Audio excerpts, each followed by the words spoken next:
I am now going to introduce a new colleague, Pallavi Madakasira. Pallavi is the Director of Clean Energy at the New Jersey EDA. In her role, she helps to shape and lead the EDA's efforts to ensure long-term competitiveness in the clean energy sector. Her key responsibilities include the rollout of grant programs, develop initiatives to create green jobs, and serve the EDA's relationship manager for key industry stakeholder groups. And so I'm going to stop sharing my screen to give Pallavi an opportunity to share her screen. And Pallavi, the screen is all yours. Thank you so much for being with us this morning. Can you hear me okay? Yes. Perfect. Let me just make it.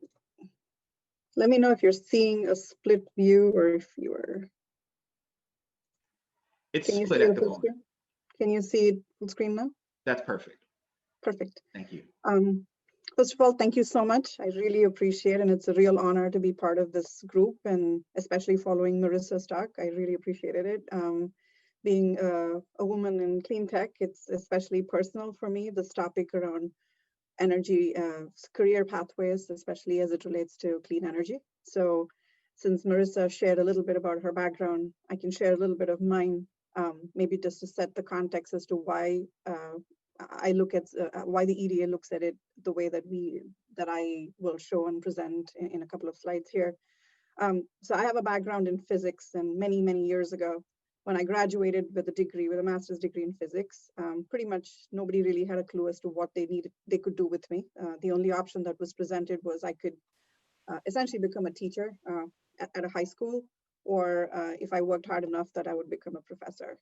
And so there was no real career pathway that was offered at the time. And unfortunately, even to this day, it's one of those things that still remains to be defined. So I actually sort of waded into the pool on my own and figured my way out by working with an engineering startup in solar manufacturing, but then also transitioned to Wall Street as an equity analyst, advising institutional investors on how they should look at clean energy, because there continues to be this long-standing misunderstanding of how to look at clean energy, because it's a sector that is quite different from many other sectors in the world that have sort of evolved over time. And so here I am at EDA, and for me, life has sort of almost come full circle in that the sector has remained the same, but I've had the privilege of being able to look at it through various lenses. So here today, I want to talk to you about three key things. I want to talk about why New Jersey is the absolute best state to be when it comes to clean energy. It's an extremely exciting time for the New Jersey Economic Development Authority, and I am actually part of the Office of Economic Transformation, where it's a relatively new team within the EDA. The goal being that any program or initiative we launch, we want to ensure that there's equitable impact. We are to ensure that there's a tangible benefit that we can quantify as it relates to environmental justice communities. Obviously, we want to ensure that we create jobs, but not just create jobs, but ensure that there's longevity in the jobs and the kind of wages that these jobs can get over time. And finally, while addressing some of those three key pillars, ensuring that as we launch new programs and new initiatives, we are able to localize value chains. The aspirational goal would be where we can simply mandate that this part of your truck needs to be a New Jersey sourced piece. Obviously, we're not anywhere close to that. So to get from point A to point B, there's a lot of work that needs to get done, which really translates into the opportunity. I will then talk a little bit about creating the pathways and why this matters, especially in the context of where we are today, given COVID and given just the broader macroeconomic conditions that have essentially challenged many a worker with even the best of skill sets. How do we have to think through, and is there a new approach that we need to take when it comes to the sector itself as it stands? And then I'll conclude with a few remarks and hopefully some action items for some of us to take away from here. So the New Jersey, as Marissa mentioned, the governor has made extremely big and aggressive commitments to clean energy. The Energy Master Plan has made very aggressive goals to ensure that New Jersey is on track to getting to 100% clean energy use by 2050. And in doing so, there's been also a significant amount of other investments, financial investments that are being made, that continue to be made, that I believe will allow for us to invest this money into significantly new areas and new opportunities that we can hopefully take to address some of those overarching goals that I mentioned earlier. There's obviously over $7 billion in public expenditures via the New Jersey Clean Energy Program that has been spent since 2001. And more recently, New Jersey has become part of the Regional Greenhouse Gas Initiative, or RGGI for short, which has allowed organizations like the EDA, for example, to come into some new pools of money that we are currently in the process of ensuring that we can divert into programs and commit to programs that will allow for creation of jobs, ensure EDA community impact, supply chain localization, and just broadly equitable impact across the board. When I think of New Jersey and the clean energy sector as it stands, it's really a true ecosystem. There's obviously pieces of this puzzle that need to work together as a well-oiled machine. And in doing so, we obviously have the policies that are set by and goals that are set by the Energy Master Plan and the Governor's Office. But we also need, it's extremely crucial that people from people on this call today at this event work with the EDA to help frame some of those new initiatives and programs. So supportive institutions and programs are absolutely critical in ensuring that we not only create the workforce of the future, but you all have a very important role to play in ensuring and nurturing the innovation economy within the state. So ensuring that professors and teachers and advisors such as yourself are able to identify that next big opportunity, that next big product that can be made in New Jersey, and supporting and working with us to figure out how we can take it from just an idea or a concept to a full-blown manufacturing program is something that we will obviously have to rely on you. We're also thinking through innovative financing schemes. So the Green Bank is one such effort. So the New Jersey EDA recently closed out an RFP. So we're in the process of finalizing which consultant we will be working with. But the goal is to set up essentially a green bank or a green fund within about a year's time. So come end of 2021, it should be up and running. The goal here is to ensure that we can attract new forms of investments. So more specifically, impact funds that are actively looking to identify opportunities to invest to drive those tangible results that EDA and the Governor's Energy Master Plan sort of sets out. And I've already mentioned the RGGI initiative. There's also the iBank structure, which allows for innovative financing schemes. And as we put together a new set of programs to be launched in 2021, we are already exploring at what else can we do to ensure that this ecosystem is well supported with the funding that it needs. The last piece that is absolutely crucial to ensure that all this also comes together is the ensuring that public and private collaborations. So no startup in the world has succeeded without being able to work with the largest company. And we also need to make sure that the public and private organizations are working in sync to ensure that the state's goals are met. So I'm very happy that Marissa and some of the previous speakers already alluded to this, and I'm going to call this out again. I think Zakir actually called out some of these facts earlier. The best news for New Jersey is that there's already an anchoring point, if you will, in solar. I mean, the state has consistently ranked in the top 10 states, and I think most recently it's been ranked 7th in the country in terms of the solar capacity installed. New Jersey ranks #1 in the Northeast in terms of the overall solar capacity installed. That's almost 1 gigawatt more than our neighboring state, New York. So this is an extremely strong anchoring point that continues to employ people, that continues to need the kind of skill sets and workforce in order to ensure that New Jersey maintains and moves from strength to strength moving forward. Obviously, the next most talked about anchoring point that New Jersey has is an offshore wind. The governor's energy master plan specifically calls this out as one of the top priorities that we need to ensure we achieve.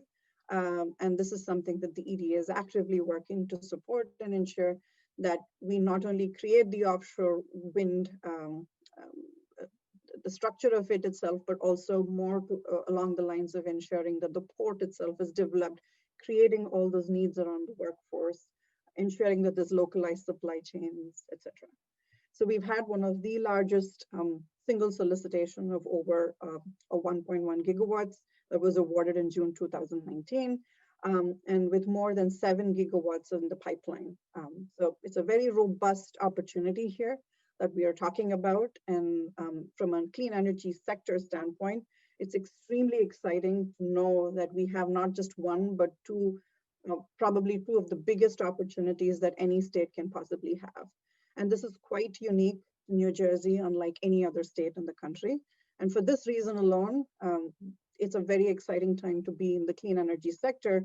And as a result, calls for the need to really try to realign and rethink some of the approaches in workforce development.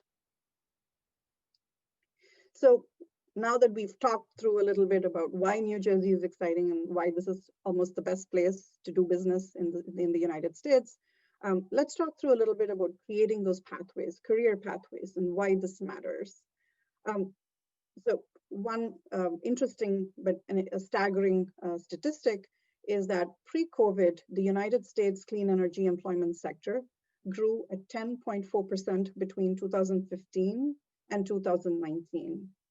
And I'm going to say that again because it's 10.4%, which is nearly 3 times as much as the average employment growth rate that's been projected for the entire US between 2019 and 2029. So the fact that clean energy as an economy has supported some of this staggering employment is extremely important and crucial that we do something about it to keep that level of growth. But unfortunately, because of COVID, there has also been a major loss of employment in the clean energy sector across the United States. This chart here essentially summarizes some of that at the national level. So as you can see, based on research by BW Research Partnership, there's close to 500,000 jobs that have been lost in the clean energy economy alone. Obviously, when you break it down between the technology sectors, one of the sectors that was more hit than others is in the energy efficiency space, followed by just broadly manufacturing. And when you sort of contextualize that within the state of New Jersey has lost well over 12,000 clean energy jobs since COVID hit in 2020 alone. So it's for some of these reasons, and when you sort of contrast this with the opportunity that exists, it requires that we work together collaboratively to ensure that we rethink and sort of almost strategize how we can develop some of those workforce development programs. So at the EDA, the one approach that we are definitely taking, even as offshore wind is a sector in and of itself, because of the size, the scale, and the impact that it's likely to have, we look at clean energy as a sector just broadly. But if you sort of think a little bit around what does this really entail, it's really the generation of clean energy or the use of clean energy.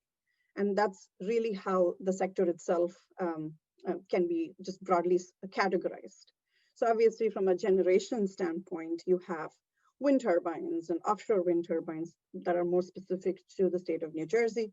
You also have solar panels that can generate electricity. So these are the two largely primary forms of electricity generation in the state and just generally across the United States. This is obviously not meant to be exhaustive. There are a bunch of other technologies related to waste to energy, geothermal, hydroelectricity that can also generate clean energy. But then from a use standpoint, one of the sectors that is an increasingly important piece that Marissa also pointed to that has been called out in the Energy Master Plan relates to all things around vehicle electrification. So not just passenger vehicles, but more specifically when it comes to EDA, one of the things that we are actively working on is assessing what programs we need to put in place to roll out the adoption of medium and heavy duty electric vehicles. The state at large has a little less than about 800 vehicles or so today, but the goal is to try to get to a few million, if not more.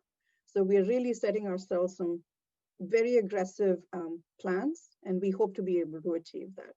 But in terms of whether it's a use or a generate, it obviously falls under use, and the ideal situation would be essentially what's shown in the picture, where it's hopefully powered by clean electricity, and then the electric vehicle can be charged using a charging station that's powered by either batteries or one of the renewable forms of electricity. And then the fourth piece here that's extremely important from an EDA standpoint, but also from an energy master plan, is all things related to building energy efficiency. So the idea that no matter how much a building is supplied with electricity, use it efficiently to reduce waste, but also use it in a way that it suffices for all your needs. So clearly these are four distinct subsectors within the clean energy economy. That said, if you just sort of take a step back and look at it, ultimately, all roads just lead to generation and use. Yes, a wind turbine turns, a solar panel could presumably also turn with the tracking system, but ultimately all they're doing is generating clean electricity. And when it comes to use, it's either a moving piece or a non-moving building. So if we try to almost forcibly oversimplify the way that we look at the sector, you realize that the skills that are needed to support this sector at large are quite vast, and in many cases, quite a bit overlapping.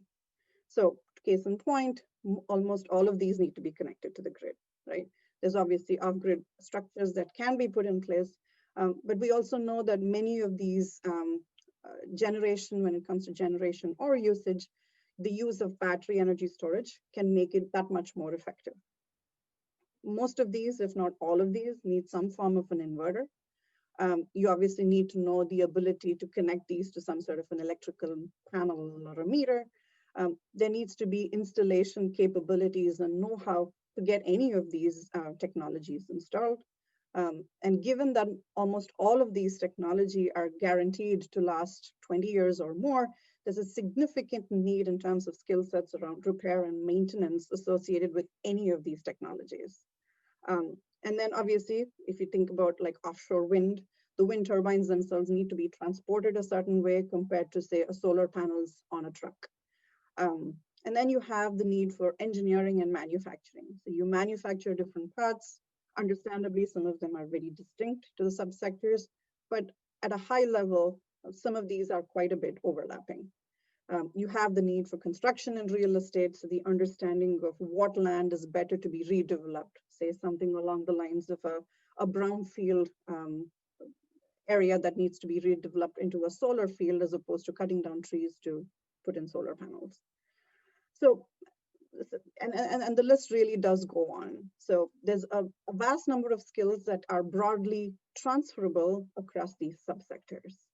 And it's this transferability that we need to try to rethink on when it comes to workforce development. And if I haven't convinced some of you on that, I want to take this next approach. So these are actually two charts, both of which are actually up on the US Department of Energy website, especially on their wind energy technologies office website. And I encourage all of you to go visit. These are two very interesting and interactive tools that are currently available to chart what they call career pathways. So on the left is the one for wind, and on the right is the one for solar. On the left, in the x-axis, are essentially what I would like to call are categories of the types of jobs that you can do. And then on your y-axis, you have the level of the job, which obviously corresponds to the wages, and it also corresponds to the advancement. So if I start off and I deliberately chose the dot that actually spoke to a wind technician, so if I as a student wanted to become part of the wind industry, I would like to be trained to become a wind technician. But I would also like to know that if I can upskill with a specific set of certifications or degrees, I can go from being a wind technician to being a technical trainer or an instructor. I could also choose to become a development manager, or if I'm technically more interested in, and maybe I have some skills in engineering, I could even pick up a job that pays extremely well in mechanical engineering. So it's these career pathways that I know we're all talking about today, but some of this sort of informs and frames how the workforce of the future can think through their options in the sector. If you switch to the right, again, a very similar structure, and I chose the example of a solar site assessor. So if I start off here, I could potentially go up all the way to become a solar instructor. But in between, my career could pivot between being a solar PV installer or a residential photovoltaic system designer. So obviously, again, these are two very distinct subsectors within the clean energy industry. But if you sort of take a step back and you go and read through the x-axis, you find that they're essentially one and the same. Whether it's wind or in solar, project development is needed. One or the other, you will need some specific skills needed to manufacturing. Also related to education, training, and research, it's consistent with whether you want to be in the wind industry or you want to be in the solar industry. And similarly, from an operations and a design management standpoint. So this is essentially what we are hoping to look at the EDA to identify those skill sets that can be transferable, because God forbid one industry slows down, that person needs to be able to quickly be able to find a gainful employment in another subsector where the skills are transferable. So the transferability of skills has become even more important, especially in the times that we live. And considering the various impacts of COVID and the time that it's going to take to recover just broadly from an economy standpoint. Let's also not forget that it's equally important. So just because it's a clean energy sector does not always necessitate the creation of a brand new book, a brand new package of design and training. We could even consider training that address, maybe it's a diesel truck training program. Maybe all it needs is a chapter or two chapters around how that compares with, let's say, an electric truck.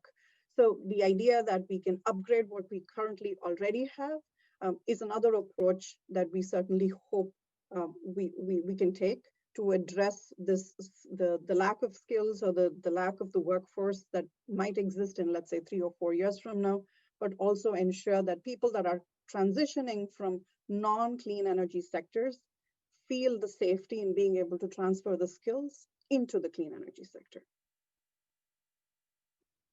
And so through these conversations with several stakeholders, the administration has obviously identified 3 key pillars. One, to support all New Jerseyans to obtain high quality education and jobs. Making sure that we align the talent. So making sure that we develop programs so that employers know where to find their next talent pool and vice versa. And ultimately be able to connect the employers and the job seekers. And it's along these lines that when it comes to the wind industry and the offshore wind port development, the Wind Institute is an idea that the EDA is actively working on. It has not been instituted, but it needs, there's still some work to be done in trying to actually get it stood up. But the primary goals of the Wind Institute and the objectives are twofold. One, to act as a centralized hub for offshore wind workforce development. And second is to champion research and innovation that unlocks market potential. So on the first point, when it comes to workforce development, one of the first ideas that the EDA is actively working on is the GWO training. So once this institute is put together, the goal will be to roll out what we hope, and we can connect the dots in providing the GWO training, which is an organization that was set up by a host of offshore wind developers. And the GWO training is essentially a safety training that's very specific to working in offshore wind. So starting off with certifications and programs that are widely recognized across the world and across the industry is, again, a good anchoring point. and one of the ideas that the EDA is currently working on. So now that I've sort of hopefully laid out some of the EDA's plans and how it maps onto the Energy Master Plan, but also the opportunities for us to think through how we approach workforce development, I will conclude with some remarks in that we do need to take a more holistic approach when charting career paths in the clean energy sector. Having been through it myself, there tends to be a general tendency to take a siloed approach and saying, you want to be trained for a solar manufacturing engineer, then we will only teach you like these specific skills, as instead of trying to approach it more holistically and saying, these are your transferable skills where you may choose to work as a solar technician or wind technician or a battery energy specialist. And training and workforce development, I know all the previous speakers this morning have alluded to this and called this out, is to make sure that this transferable skills is extremely crucial to stay relevant. But in doing so, it's also the EDA's role that we are actively working with various kinds of financing schemes. And the last thing, one of the things that has always been a concern for the clean energy sector is that it's a high risk sector. It used to be 20 years ago when solar panels were being made, and it's only taken about 15 to 20 years for financial institutions to know, acknowledge that it's actually a bankable sector.